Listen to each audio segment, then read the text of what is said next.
Taisteal agus Trádáil. De réir a chéile deireadh na mital gáin. Ní raibh na gaibhne metal workers in an na mital a fháil a bhí Taisteal mutha.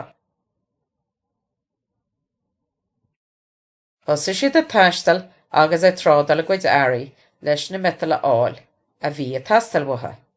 Ní raibh a leithreadar dán ag an nám agus airgid. Mar sin ní raibh daoine an nám rudaí a cheannach.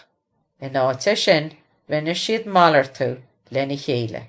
Lí siad bátáil, bartar ar seo.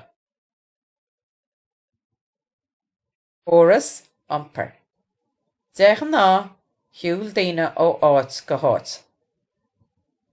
Uaireanta dúsáid daoine damh le Taisteal thart.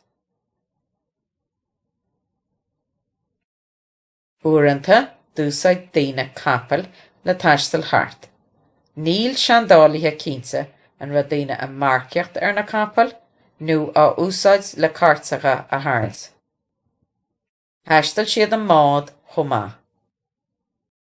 Thosain trí hailte boga flucha.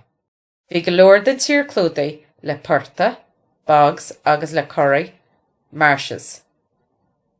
Bhí an thala seo an bhog agus an leach. Bhí bailach sáilte a Taisteal chun na háitaní seo a bhrasnú. In áit na áirithe leag na daoine géige móra ar an thala bog fluch.